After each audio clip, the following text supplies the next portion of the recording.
Hi, hello, I'm the Pterodactyl, and Genshin Impact is going to be releasing its new region somewhat soon, that being Nod Krai, and it has a lot of ties back to the original deities of Teyvat, the world that Genshin Impact takes place in, and I thought now would be a good time to just, recap everything we know about the various deities of Teyvat. And this is definitely not because I ranted at my friend about all the different deities in Teyvat and then was like, oh, I should probably make a video about this because that would be very entertaining and kind of helpful to anyone who wants to learn the lore of Genshin Impact, which is a bad idea. I think I've gone insane from it. But it's fine, we're fine. Where did Woba go? It's fine, everything's fine. Anyway, I'm on my floor for 2 reasons. 1, my ankle still hurts. You may or may not know, but I'm pretty sure I sprained my ankle. Yay. And 2, this position actually works better for the mini boards that I have that I will be using for this. So let me just... Yeah, so these are the mini boards. You should be able to see what they say on them. I think I wrote them big enough. If not, then I'll figure something out, probably move this forward. We're up close now. I decided this was better. So to start, we have the triple moon goddesses who are in charge of the world of Teyvat originally. Something created the world and then left these 3 in charge. These 3 are Aria, Sonnet, and Canon. And they have a common motif with their names, all being music tied, with an aria being a singer solo, specifically in an opera. A sonnet is like the opposite of an aria, where it's like an instrument is having a solo. And then a canon is a little bit harder to explain, so I'm just going to tell you the best known example I have of a canon, and that being a round. So say we're doing a round of row, row, row your boat. The first person would start the first verse, and then by the time they hit the second verse, the second person would start singing along, but from the first verse, and that's a round. And a round is a type of canon. The more you know. So, these 3 rule over Teyvat. And to avoid ADHD burnout, they each take turns being the moon in the night sky for about 30 days, and then another one relieves them, so that way, again, no burnout. Now, along with having their godly names, they also have a name for each of their moons. Here's the thing. We don't know which moon name goes with which godly name, so that's annoying. But the moon names are the Eternal Moon, the Iridescent Moon, and the Frost Moon. And later on, for reasons we'll get to, 2 of the moons die, and the third one, quote, stops turning, or ceases to turn. What does that mean? ADHD burnout, baby. She's the only moon in the sky. She can't take it no more. She is done. She's not turning. She's just going to sit and stare at a wall. And honestly, that's relatable. Now, if you ask me which moon name goes with which goddess name, I have a few theories. And by few, I mean 2. Now, to get to my theories, we first have to talk about how the 2 died. So the Eternal Moon fell, and then a flood happened in the world. We know that. Because it fell, a flood happened. And then the Iridescent Moon shattered, and its crimson shadow sank beneath the seas. Whatever that means, we'll get to it. And then the Frost Moon is the last one standing, and she ceases to turn, and is having just the worst burnout you've ever seen in your life. Now, my theory... I have 2 theories, okay? But no matter which theory we're talking about, I believe that the Iridescent Moon is Aria. Why do I say that the Iridescent Moon is Aria for sure, in my opinion personally? Well, Aria, along with being a song term, can also... I'll just move that. Aria, along with being a song term, can relate to the Greek name Aria, I guess is how you say it. I've always, in my head, said Aria. Still, and that Aria means warlike, and if you note, the Iridescent Moon had that crimson shadow, that blood red shadow that sank into the sea, and yeah, So that's why that's the iridescent one, and that's why Arya's there. So then the next two, it all determines what I think canon means in this. So my first theory is that the Frost Moon is Sonnet. And that's not for any particular reason, it's just like the last one that's there. Because the Eternal Moon would be canon in this scenario. And the reason that the Eternal Moon is canon is because technically a canon can go on forever unless told the stopping point, thus the Eternal Moon. And on that same note, you could also make Sonnet the Eternal Moon, and then make canon the Frost Moon being the last one standing and the one that's kind of just like drifting on forever and ever. It's just kind of still going, keeping things afloat kind of a thing. I think this one's a little less strong, and I do think that the Frost Moon is probably Sonnet and canon is the Eternal Moon. But like it all would also kind of make sense that the two like solos would die, and the one that relies on a group kept going but has, quote, ceased to turn, like kind of lost that will to keep on going kind of a thing. But yeah, those are the triple moon goddesses, and there is said to be a new moon on the rise. So a new moon goddess is going to rise soon, and that is presumably going to happen in Nod Krai. Or it's our travel companion Paimon. Could be either option. So then after the triple moon goddesses, we have the dragons, the original rulers of Teyvat. Teyvat was originally a land of dragons. That's who inhabited it until the humans arrived later on, and we'll get to that. But the dragons had the 7 dragon sovereigns. And each of them had control over one of the elements. That being Animo, Geo, Electro, Dendro, Hydro, Pyro, and Cryo. Yeah. So each of them had rule over one of those and ruled over as like a council kind of a thing. We don't know much about the dragons. What we do know is that Nibelung was their leader. We don't know what element he had though. Apep was the Dendro dragon and is the only one still living to this day. Sukatl was the Pyro dragon who faked his death but then would later die? I think he had to have died later because Apep is the only of the sovereigns that's left of the originals. So he had to have died. And then lastly, we have the first Hydro dragon, who, along with being one of the 7 sovereigns, was also the heart of the primordial ocean. Very important, that one. Very important. Also dead. All of these guys are dead. Because of what happens next. Welcome to the Order of Celestia. That being what we call heaven in Teyvat.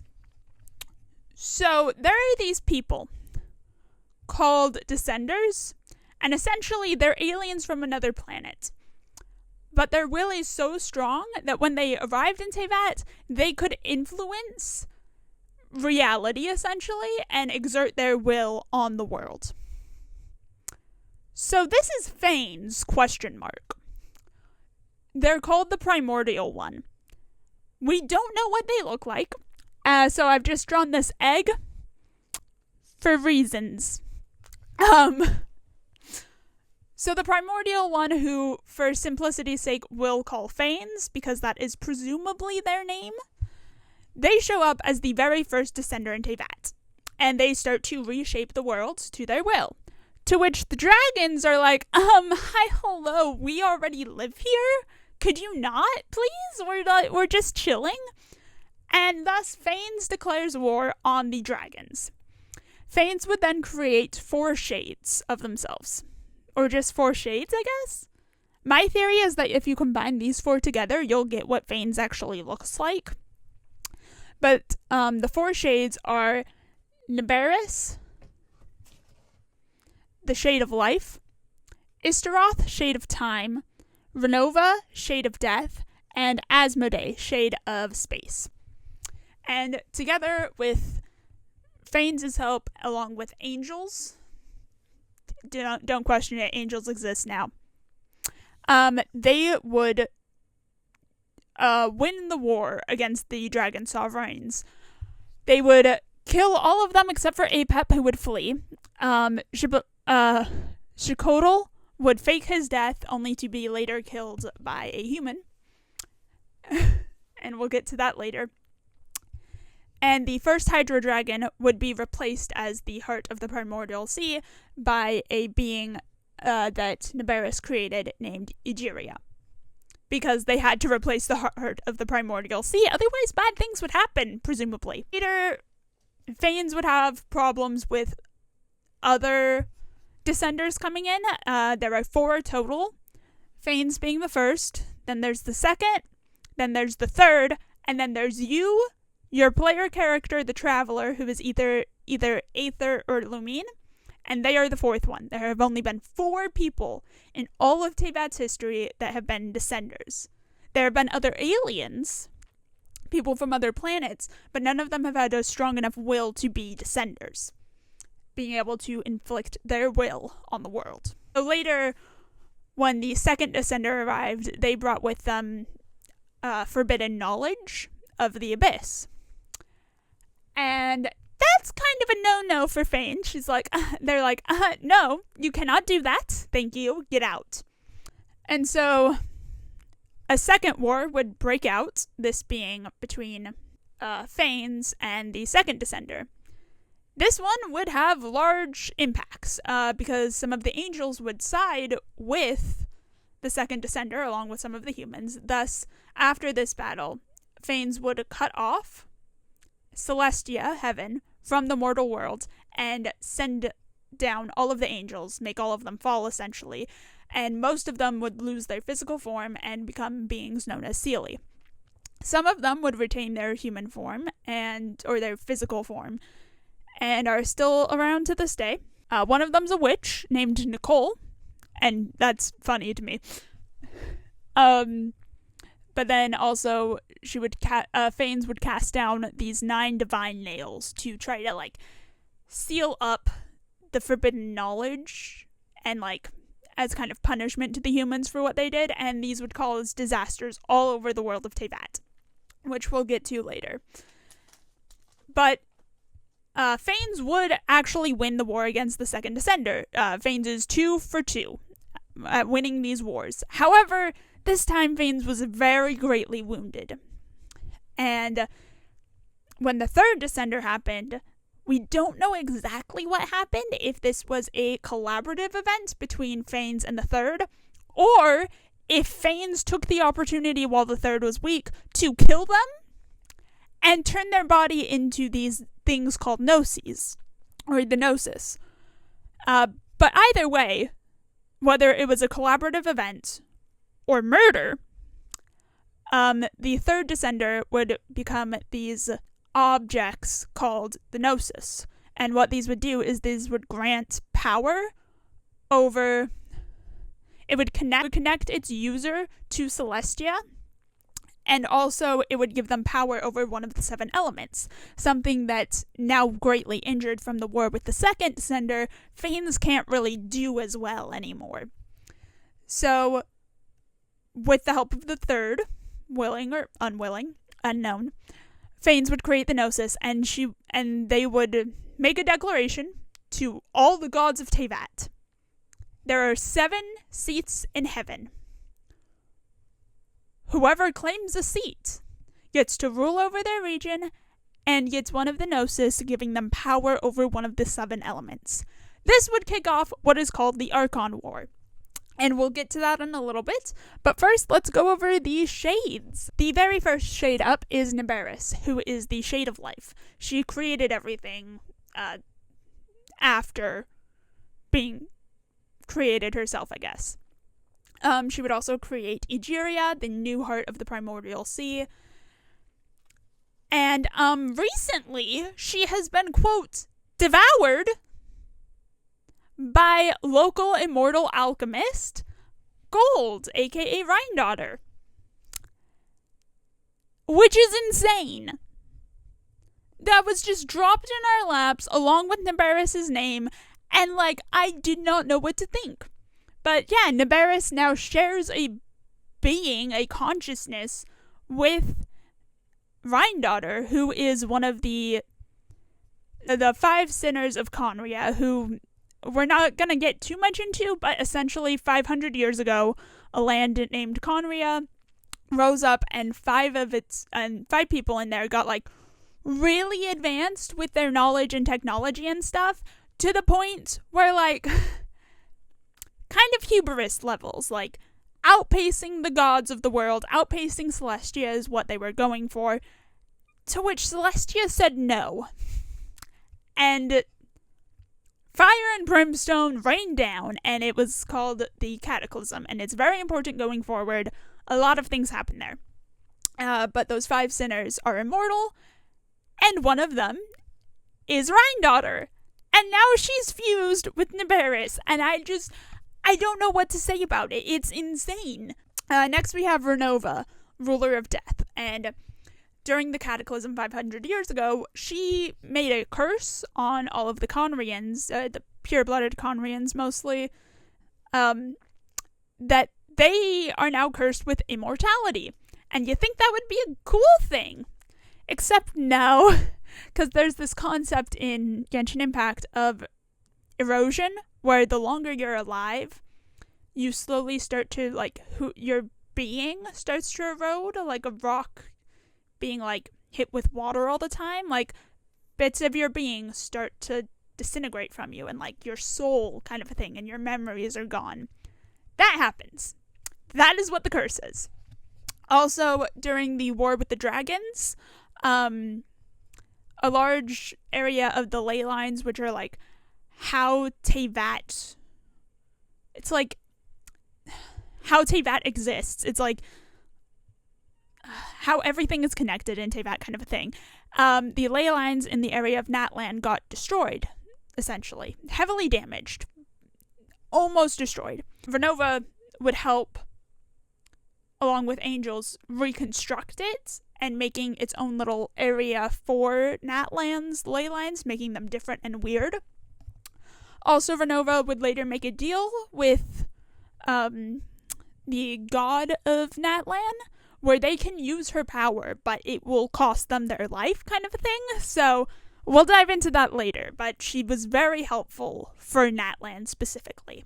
Next we have Istaroth, ruler of time, who is actually, of the Shades, we got her name very first, and we knew about her very first, and she's actually alluded to in Mondstadt, the first region that you go to. Along with being the ruler of time, she has dominion over the 1,000 Winds, who may or may not be her offspring, kind of a thing. But along with her comes the idea of erosion, where time washes away all and will leave you with nothing, kind of a thing. And it's kind of weird. Also, during the war with the Second Descender, there was a whole area that kind of like fell beneath the primordial sea into the abyss. And it is said that while the other 3 shades abandoned that area, the only one left was Istaroth, who continued to be with those people and support them in this terrible time where they're in the abyss. And that's how we actually know about her, from those people. Lastly is Asmodee, the worst one. I shouldn't say that.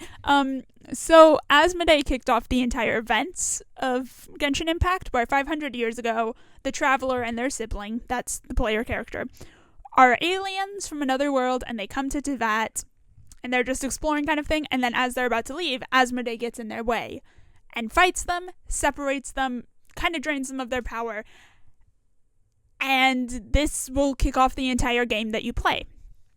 Also, it's been theorized since day one that our travel companion Paimon is Asmodee, and people have started to let go of that theory, only to know this latest trailer reveal of all 4 of them. No, it has re-sparked the Paimon is Asmodee theories, or maybe Paimon's like a puppet of Asmodee. It's insane. It's hilarious, and I think we're right.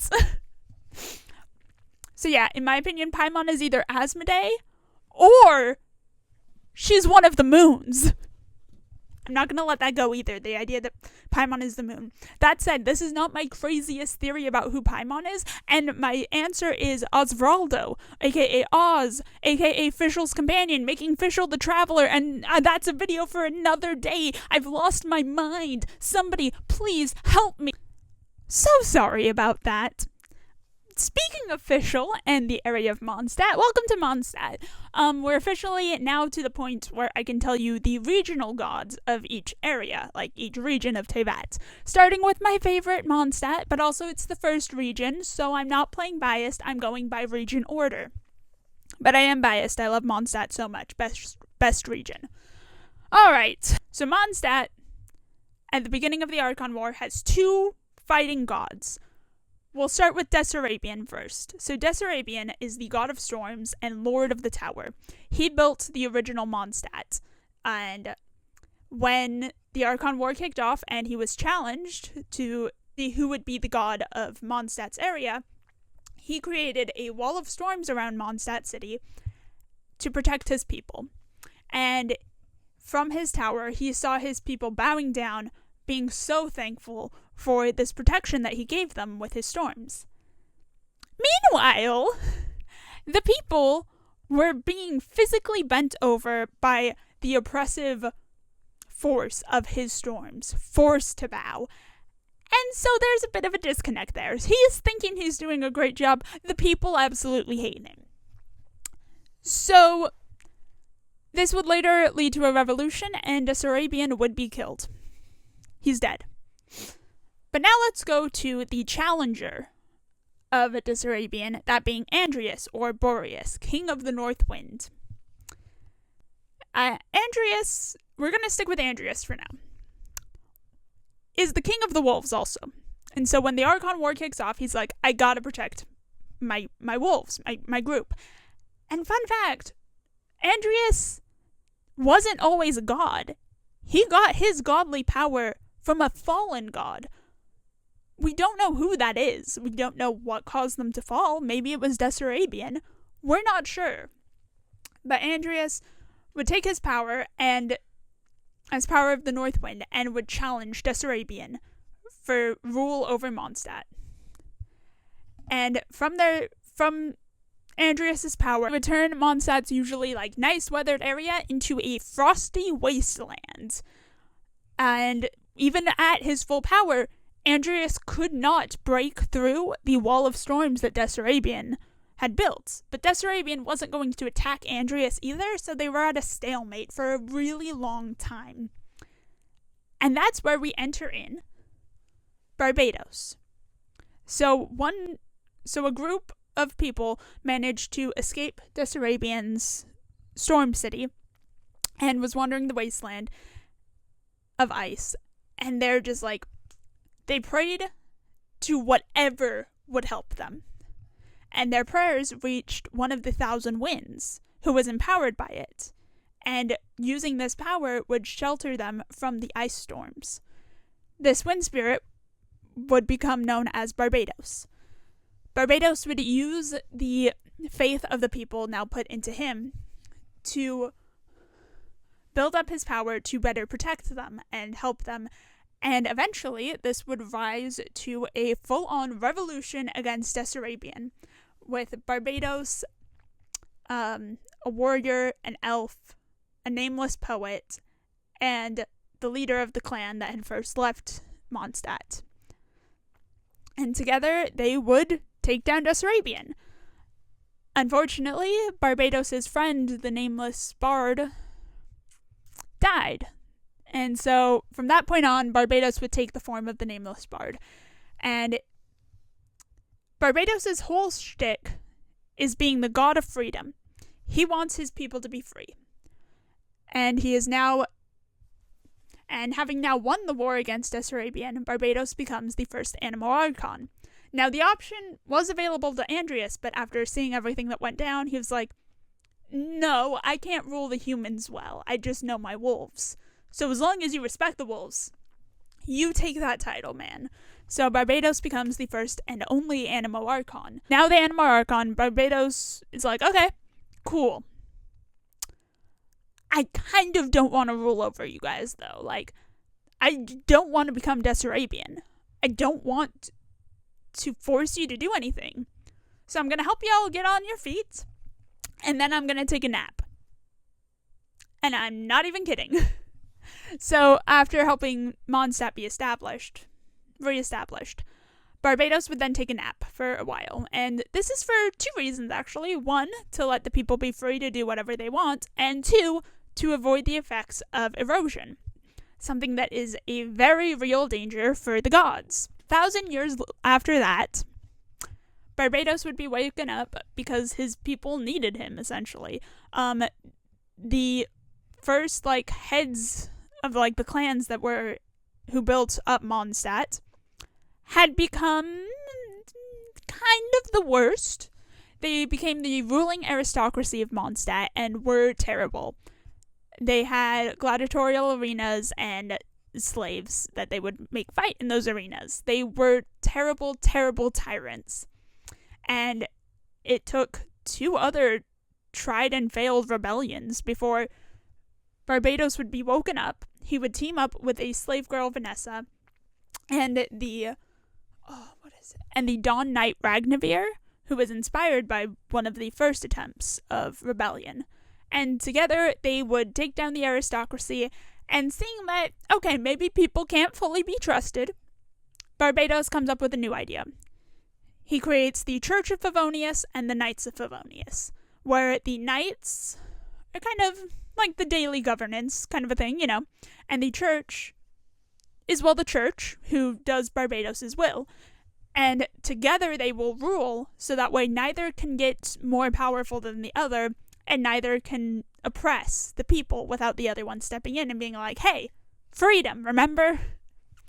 And then Barbatos goes to sleep for another 500 years. The Cataclysm happens. And during the Cataclysm, Barbatos would team up with Dvalin. And Dvalin is the new Anemo dragon, essentially. So, the original dragon sovereigns are dead. However, new ones can pop up. And so in Mondstadt, Dvalin is the new Anemo dragon. And together during the Cataclysm, they would beat up an evil dragon named Durin, who was created by Rhindaughter. So together they would take down Durin, the evil dragon. And unfortunately, Dvalin would be hurt and slightly corrupted by the blood of Durin. But Barbatos wouldn't know, and Barbatos would go back to sleep for 500 years until the start of the game. And when the game starts, Dvalin has gone fully mad because of the essentially infection that's happened in him, and Barbatos would return, and kind of more in secret this time on the down low. He goes by Venti currently, and together with the Traveler and the Knights of Favonius, they would fight off Dvalin and remove the toxin from him, the abyssal corrosion from him, and now he's fine. And those are all of the gods of Mondstadt that we know of. So our next region has so many gods because it is the fan favorite of the developers that I had to not use my regular boards. I had to go back to this board.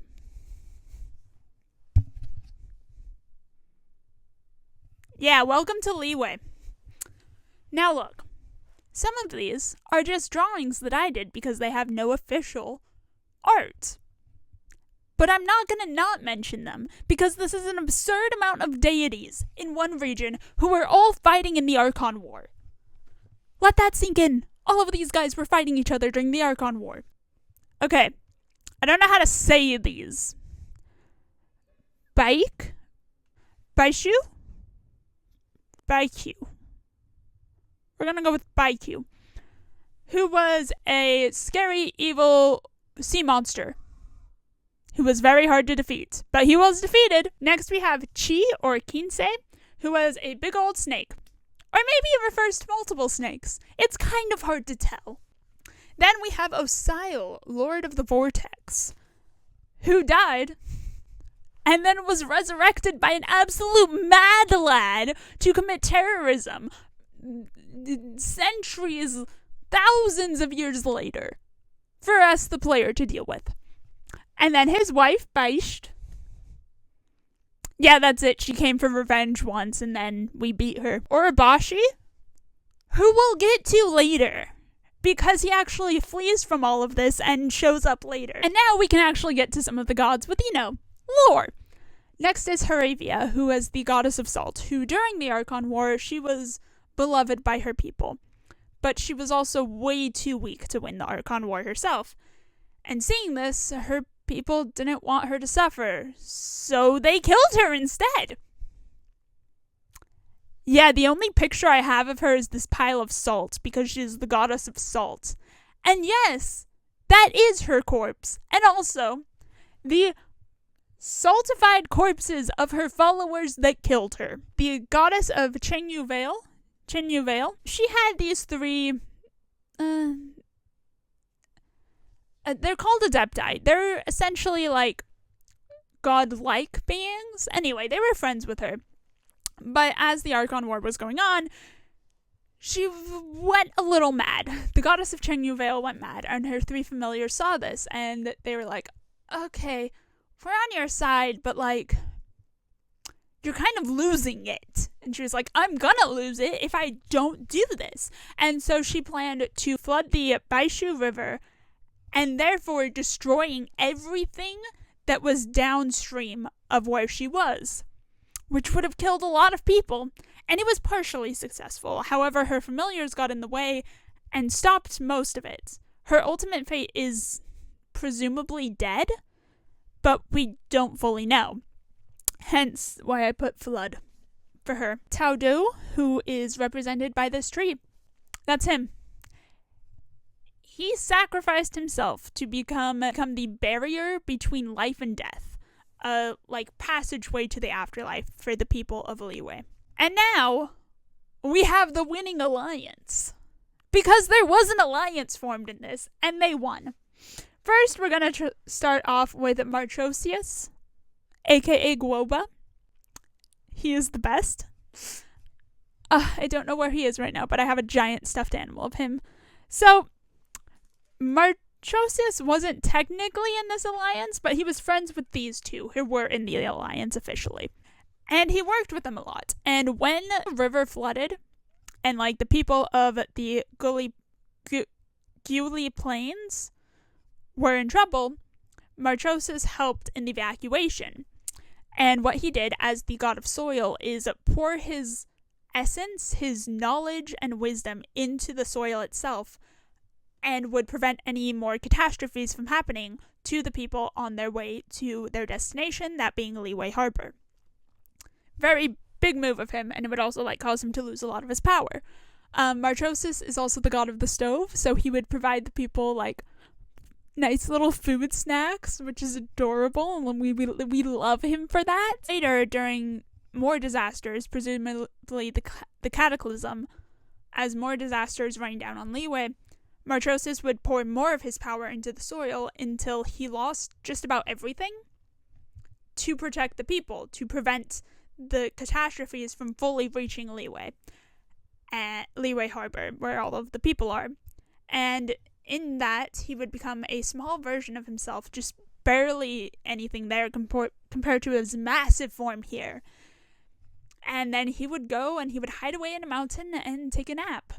He lost all of his memories and nearly all of his power until in recent day, a young girl named Xiangling would find her way to this cave, and she would make a food, and that food would smell so delicious that Marchosius would wake up, and he would then become the best friend of Xiangling and follow her everywhere, and now his name is Guoba, and he is the best playable character. He's not playable, but you can summon him. So same thing. Next we have Guizong, or Hagentus. So if you notice, a lot of them have two names, and that's because this is their common name, that being Guoba or Guizong or Rex Lapis. And the second name is what's known as their godly name technically, that being Morax, Hagentus, or Marchosius. So Guizong was the god of dust. And before the Archon War, she was a total extrovert, making friends with everyone. And this would be very helpful. Because when a new god arrived, that being Morax or Rex Lapis, and he arrived, descended down from the mountains, she would become friends with him. And Guizhong saw that he was strong, and she wasn't. She had more of the brains going for her rather than the brawn. So she formed a contract with Morax, and they would rule their people together and protect them together, which was a great idea because the Archon War happened sometime after that. And when the Archon War started, their combined area, known as the Gyuli Plains, was ground zero for a lot of the fighting that happened there. We already talked about the flood that happened there due to the goddess of Chengyu Vale. A lot of their power was used to escort their people away from ground zero of the Archon War towards Liyue Harbor, where Rex Lapis had his people already set up as well. During these fighting times, Guizhong would die. She was killed in the Archon War, a thing that would devastate Rex Lapis and all of her friends, making the only winner for Liyue Rex Lapis, aka Morax, the god of contracts, and the Geo Archon, the only Geo Archon. Much like Barbados, he is the only one to have held this title, which you will not see again going forward. Rex Lapis won the Archon War in Liyue. And for reference of how much fighting happened in Liyue, he is known as the warrior god, not to be confused with the god of war, who is an entirely separate Archon. But he had so much fighting to do that he became known as the warrior god, which is just like insane. He won the Archon War, and for the next 3,700 years, he would reign as the Geo Archon, until in recent day, he's like, okay, I'm feeling the effects of the erosion starting on me, and I don't want that. It's terrifying, and I don't want to be in a position of power when it fully happens, and like I fully lose myself. I don't want to hurt my people. So to test to see if the people of Liyue were ready to be without him, he would fake his own death, like you do.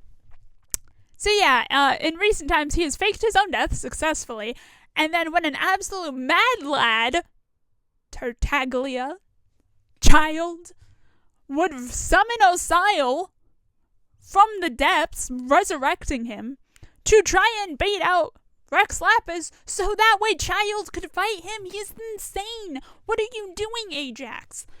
All the same character. Tartaglia, Child, Ajax, all the same guy. Absolutely insane. Rex Lapis would sit back and let it happen, leading to the people of Liyue crashing an entire floating building onto Osile, killing him again. So yeah, the humans are doing fine without him. That said, he is still around, and it's funny that he's still around and is just pretending to be an old person. He's retired now. He can retire in peace. And that brings us to the end of Liyue. Yeah, they got the big board. We're in Inazuma, aka Fantasy Japan. And no, I did not print out the same picture 3 times. These are all distinct people. The winner of the Archon War in Inazuma was the twin goddesses Makoto and A. We're gonna start with Makoto. Makoto, aka Ball, the god of eternity and the first Electro Archon. She and her sister A handily won whatever happened in Inazuma because we don't know about their Archon War. All we know is that these two won.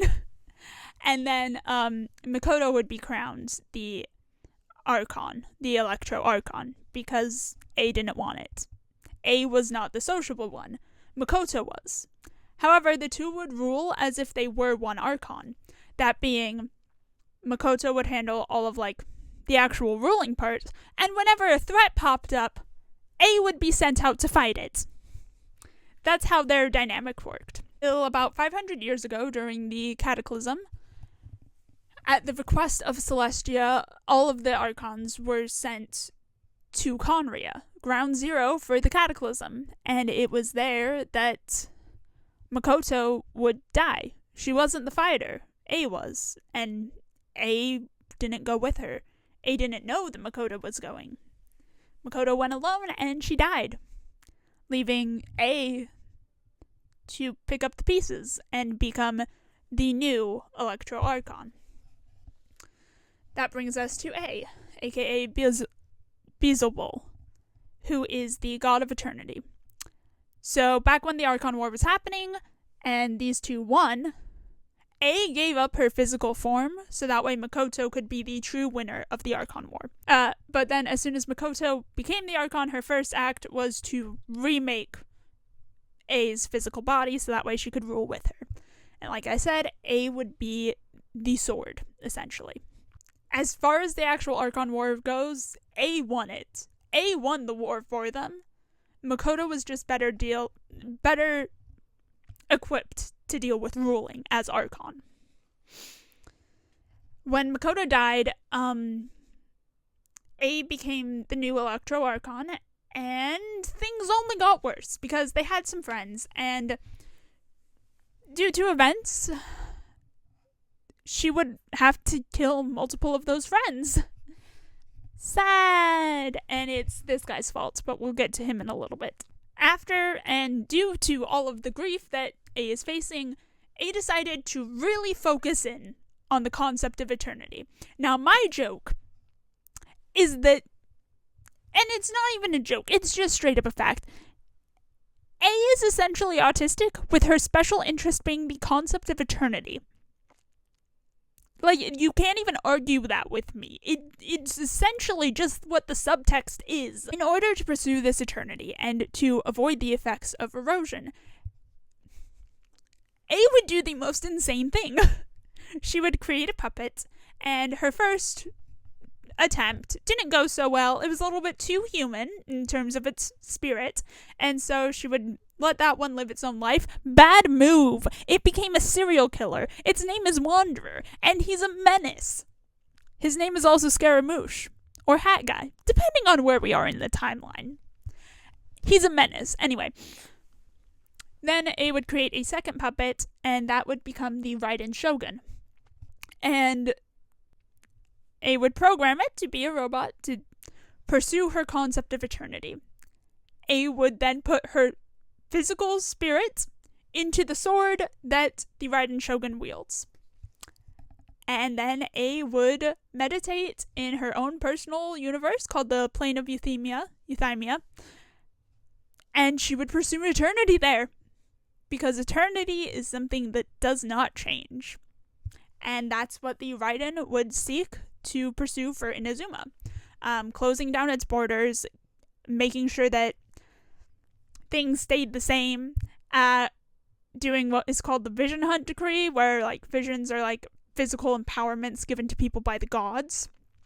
And the goal was to take those away from people, which oftentimes left them a shell of their former selves, because oftentimes a vision represents a person's ambition given physical form, and without that you can just not be yourself anymore.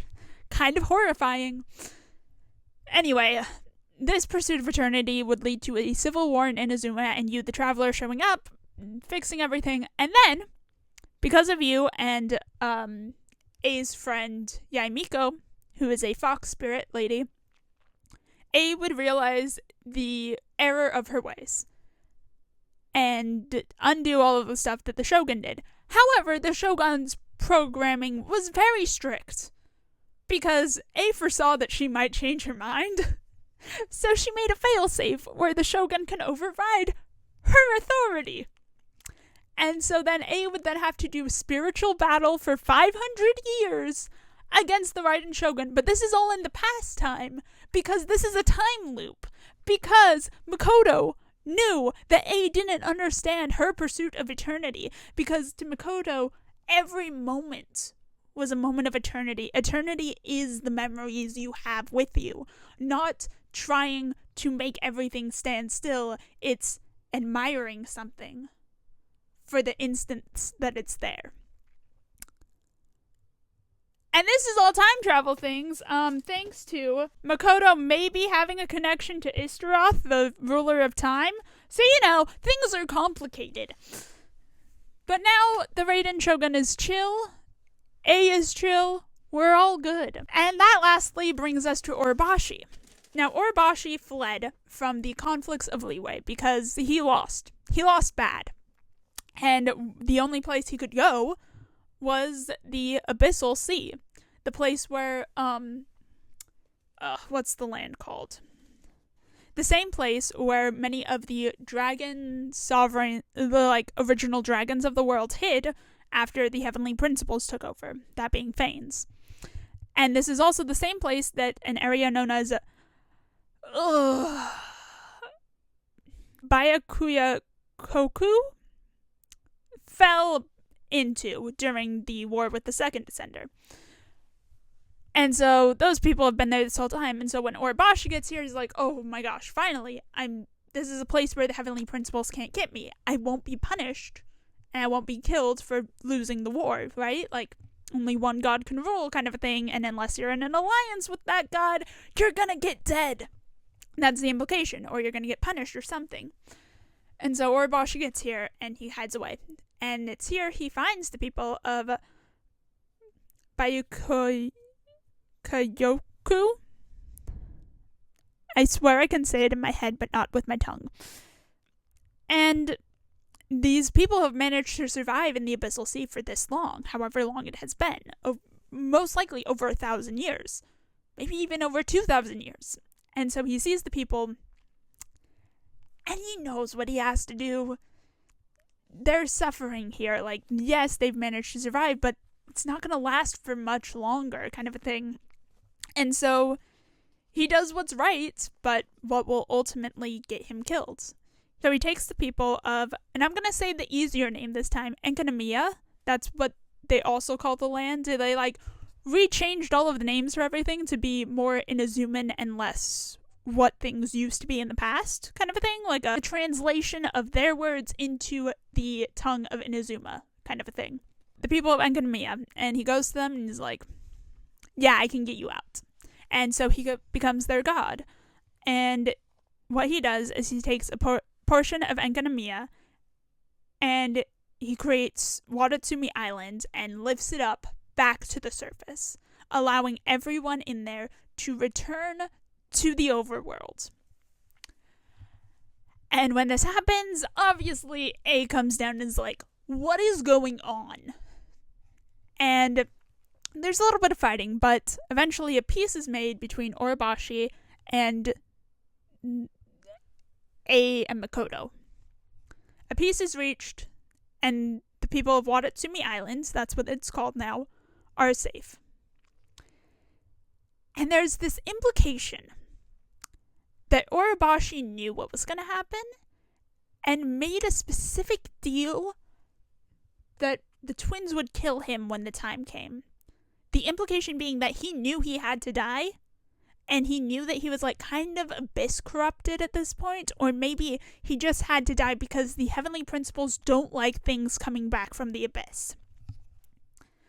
And yeah, later on he would go mad and a war between Watatsumi Island and Inazuma would happen, and in the end Orobashi would be slain by A.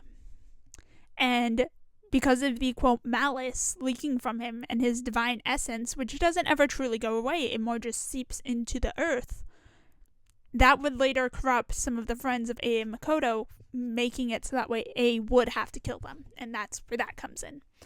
But yeah, that's Watatsumi. That's Orobashi, the god of Watatsumi. And now we get to move to my favorite region. I love desert biomes, don't you? Welcome to Sumeru, the rainforest/desert area.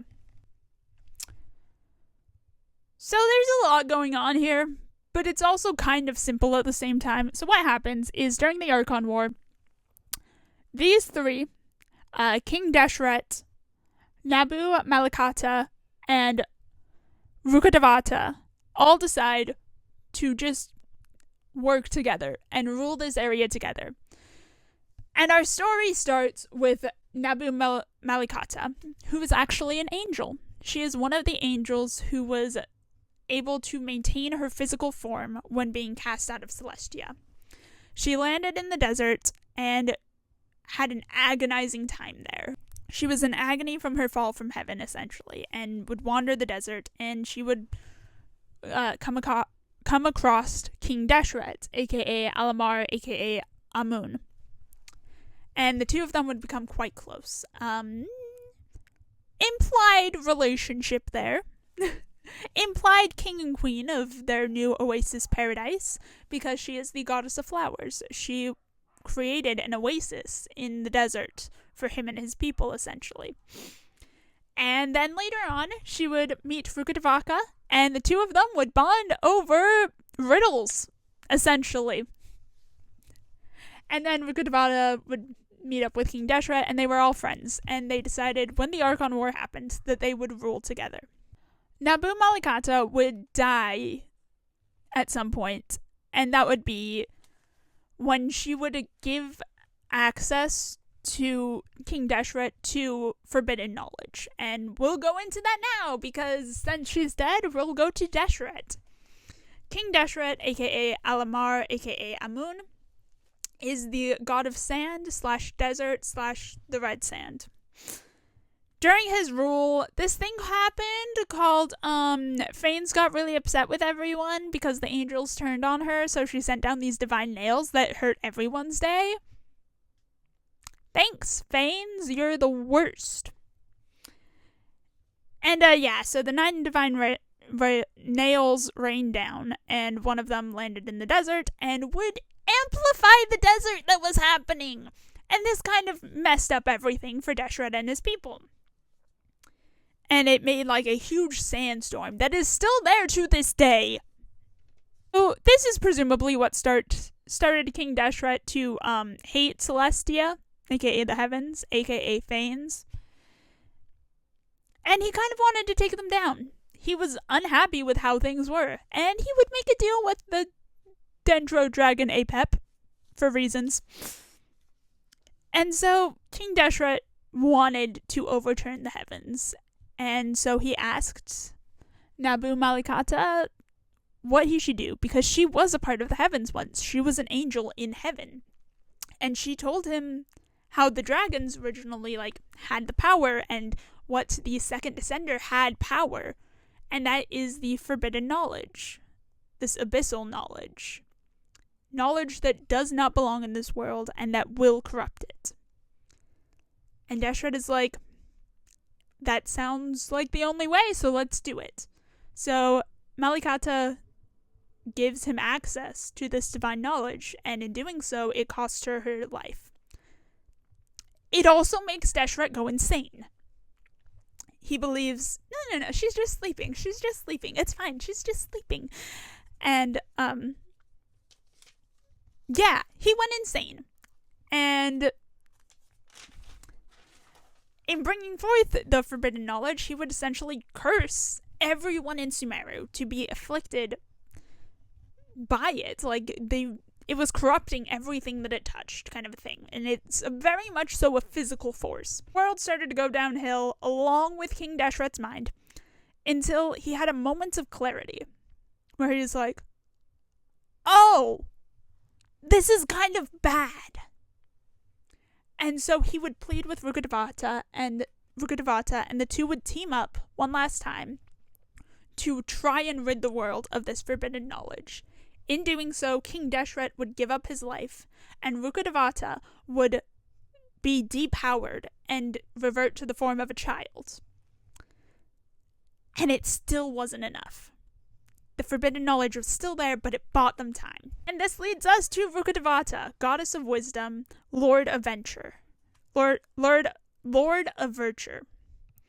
So she is the physical manifestation of this tree called Irminsul, which is essentially the tree of knowledge. Literally, everything that's ever happened in Teyvat is stored in Irminsul forever. And if something is removed from Irminsul's memory bank, it never existed in Teyvat. It's crazy. So Rukkhadevaka is the physical manifestation of that.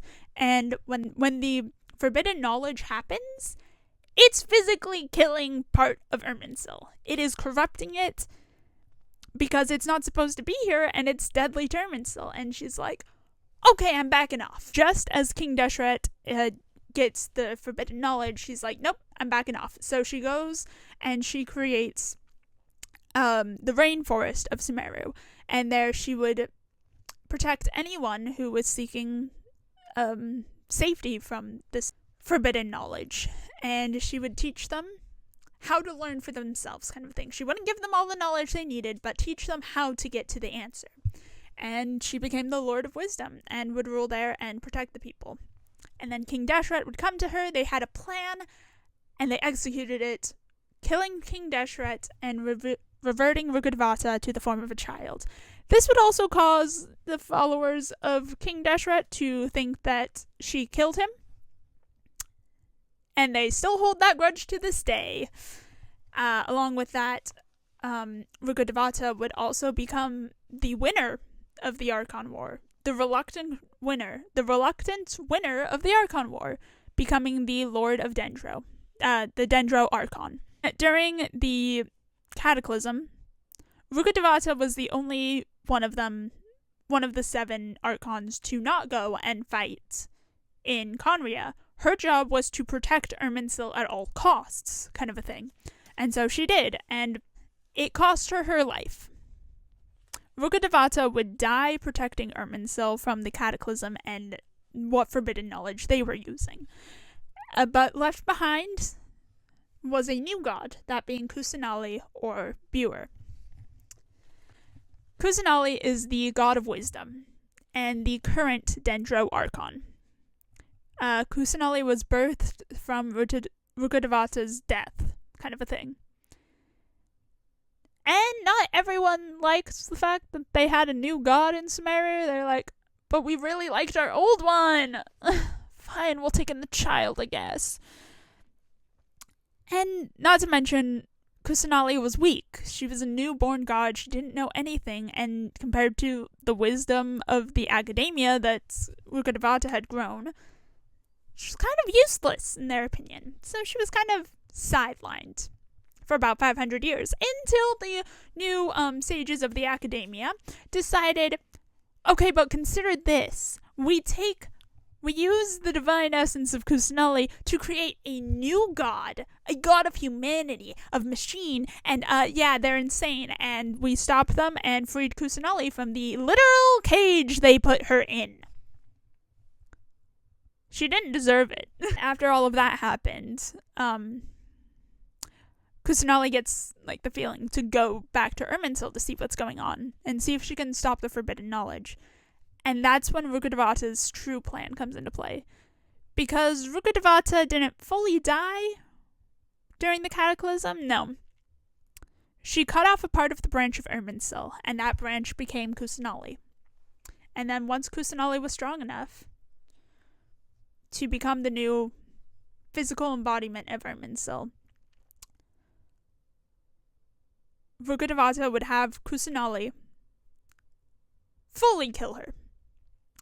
And by that, I mean remove Rukkhadevata from Irminsul. Erase her entirely from the memory of the world. And along with her, the forbidden knowledge that King Deshret brought into the world. And that would fix it. That would fully get rid of it.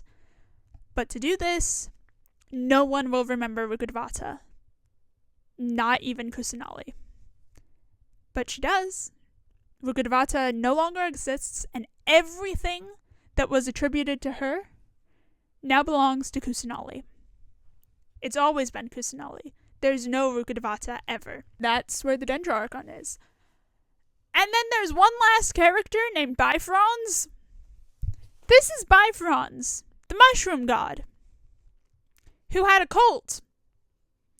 Because when people eat his mushrooms, they get mind controlled by him. He was beaten in the Archon War and sent packing and hid in Natlan until recently, when we, the player, stumble upon him and then fully put an end to him. He's a silly little guy, and he failed so hard. Welcome to Fontaine. We're in France now. Okay, so Fontaine.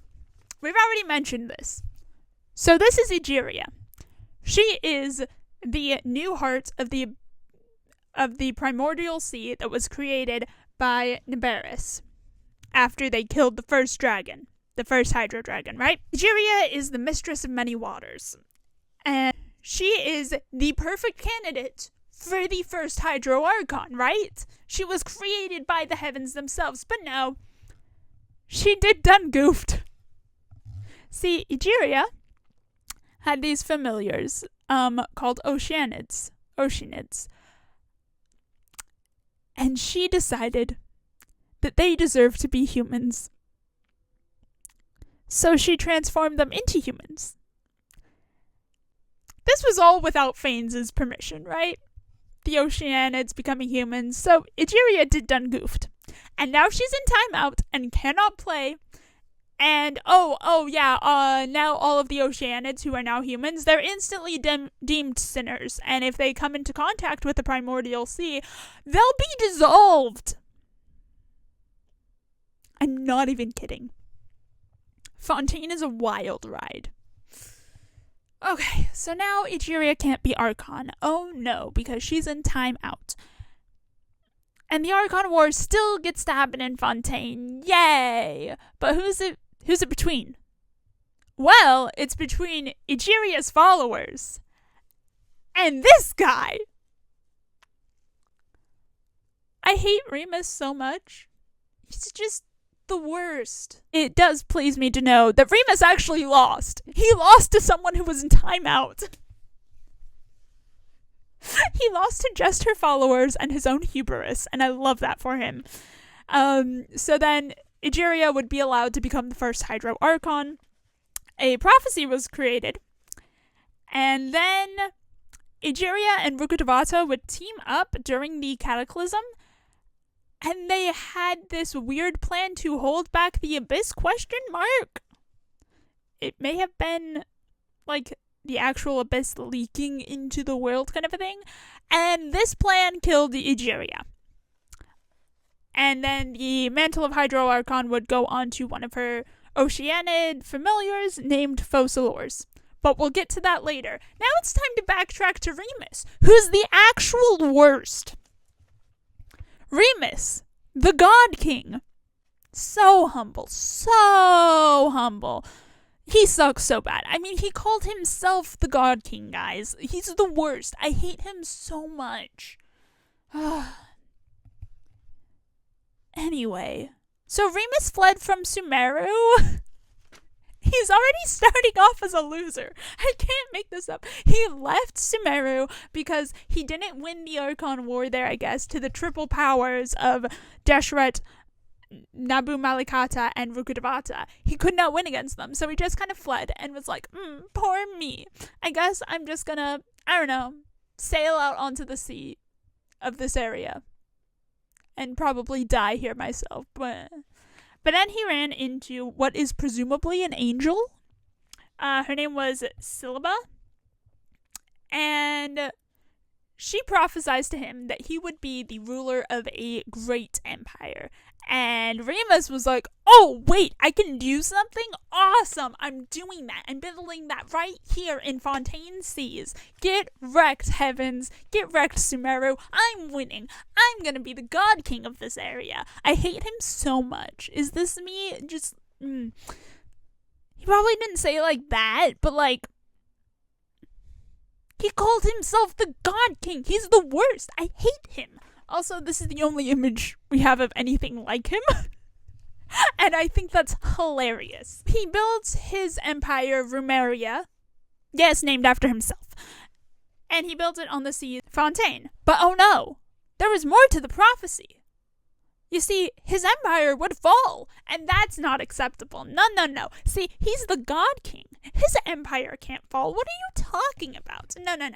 So what he's gonna do instead is transform the souls of all of the people of his empire into immortal statue animatronic things using technology from a past civilization that he happened to stumble upon, therefore making none of this his own creation.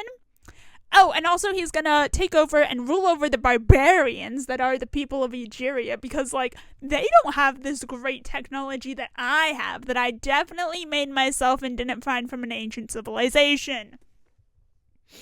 He's just the worst. He has to conquer all of Fontaine, but then Egeria's followers band together, group up, put aside their differences, and are like, no, you, die. And they fight him, and then some of his people turn on him, and in the end, he causes his own empire's destruction because of the failing of the giant machine that was going to turn everyone into these weird statue robot things. Oh, and also merge everyone's souls, question mark, question mark. Also, there's a lot of, like, musical symbolism in there where it's called his Great Symphony. It's weird. It's a time. I don't like Remus. I don't like anything about him. And so his attempt to foil fate is a disaster, and he just brings it about on himself. Now, foiling fate is impossible.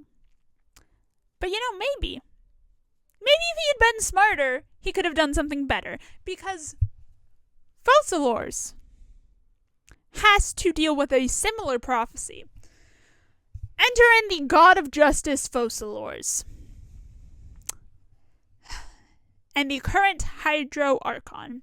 Once the Oceanid familiar of Egeria, she is now the Hydro Archon. And she therefore inherited the problems left to her by Egeria. Specifically, this one little prophecy that says, so all of Fontaine, they're all sinners, right? And so eventually the sea will rise and Fontaine will flood, and all of these sinners will be washed away in the primordial sea, leaving just the Hydro Archon alone crying on her throne. Devastating. They've been dealing with this for centuries. And so this whole thing is dumped onto Focalors' lap. So she instantly starts planning. Focalors knows that you cannot change fate. Unlike Remus, she knows that. But you can play with the wording a little bit. You can change the context of what's going on around it. So that's what she starts to do.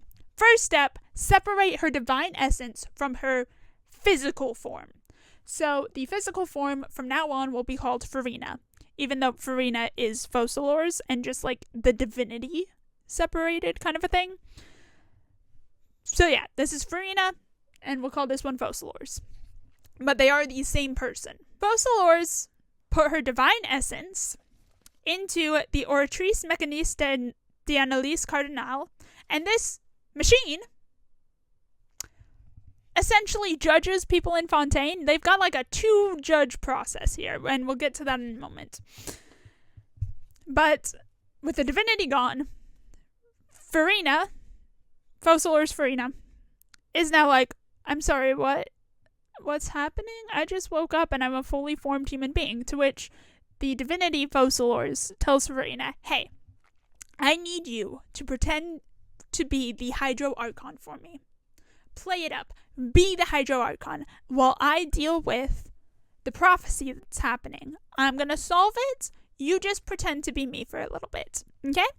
And Farina's like, okay, yeah, I can do that. I can pretend to be the Archon. So she does. For 500 years, Farina is pretending to be the Hydro Archon, even though she is, but she doesn't have the divinity part. And things keep on getting worse because the prophecy is growing nearer and nearer, and she's like, oh my gosh, other me, please help. She just has to put trust in her other self. So Focalors' plan is quite the thing. So, in the Oratrice Mécaniste d'Analyse Cardinale, Focalors is gathering power. The way that the Fontaine justice system works is you have an overall judge, who, for this, we're going to point to Neuvillette, and then, along with that judge, you have what is essentially a jury, but that jury is the faith, for lack of a better word, that the people of Fontaine put into the justice process itself. And that faith is manifested into the Oratrice Mécaniste d'Analyse Cardinale and is converted into a verdict and what the sentence for the accused will be. But, like, it's taken in a lot of power for 500 years. And that's not just to give out small sentences to people. No. Focalors is storing up that faith, for lack of a better word. Now it's time. Because with the ocean rising and people having lost their lives, the people of Fontaine finally put the Hydro Archon on trial. And the Hydro Archon is found guilty. And the Oratrice Mécanique d'Analyse Cardinal gives out the sentence, the only death sentence to ever happen in Fontaine, execution for the Hydro Archon. Very specific wording there, being the Hydro Archon, because Farina isn't the Hydro Archon. She may be Focalors, but she's not the Hydro Archon, because that divinity is in the Oratrice Mécanique d'Analyse Cardinal, aka Focalors. And so, the most unhinged thing happens, because as Farina is crying, being found guilty, the judge Neuvillette is pulled into a psychic area with the power of Focalors, where she explains herself. This is her plan. Her plan was to judge herself guilty. So that way, she can execute herself using all of the stored up power that she has over 500 years of justice and belief. And she's going to execute herself, destroying the divine throne that is the Hydro Archon, and allowing the new Hydro Dragon Sovereign to take back their full power, that being Neuvillette. She kills herself in front of him. She guillotines herself with her own divine power and the power of and faith of the people of Fontaine for 500 years built up. It's insane. And do you believe me when I tell you this isn't even the craziest thing that happens in Fontaine during this 20 minutes of plot? It's crazy, because something called the all-devouring space narwhal shows up, and that's unhinged! We should probably talk about the new Hydro Dragon, that being Monsieur Neuvillette, who is in fact a dragon, despite being human. See, it was prophesied that the next Hydro Dragon would take on the form of a human, which has to do with something else that I do not have time to go into. He was born about 500 years ago, about the same time that Focalors took power and Egeria died. He is the main judge of Fontaine, handling most trials, and after Focalors executes herself, he gets the full power of the original Hydro Dragon Sovereign back. The full original power over all Hydro. And his first act as this new divine being is to judge all the people of Fontaine innocent. And because the dragons came before Fanes and Celestia, aka the heavens, his power overrules their decision. And so the people of Fontaine will no longer dissolve into the primordial sea. Therefore, the world can still flood because of the all-devouring space narwhal, of course, rising up from the depths of the ocean. And I'm unhinged. Nope, we're not talking about that. The Hydro Archon can be found guilty and will be sitting on her throne, crying because of the trial. And the people of Fontaine won't have to dissolve. Focalors successfully changed the context of what was happening by giving Neuvillette the power to deem everyone innocent. And that's it. That is Fontaine. Neuvillette is currently the ruler of Fontaine, but not the Archon. He is the Dragon Sovereign. So yeah, Natlan is thankfully short on gods, but also they somehow have the most and the least number of gods, and we'll get into that. First off is a name I can't pronounce. Yohalatuchin, aka the Lord of the Night. She was originally an angel, and during the war with the dragons, after the ley lines of Natlan were hurt and almost destroyed, she, along with the Shade of Death Renova, would restore the ley lines and would also make their afterlife, that being the Night Kingdom. And then we have the Pyro Archon, aka Haborim, aka Kiangozi, and so many other names. Because the Pyro Archon is not actually a god. It's a title passed down from mortal to mortal. The first one was Xbalanque, who fought and killed the Pyro Dragon Sovereign Xicotl. And in doing so, he would technically die and make a pact with Renova and be reborn in the Eternal Fire. He would be reborn in the Eternal Fire. Yeah, and then it just kept on being passed on from person to person. And that's how Natlan's Archon works. It's insane. Marika is the current Pyro Archon. And she was just as insane as Xbalanque, because she's already died.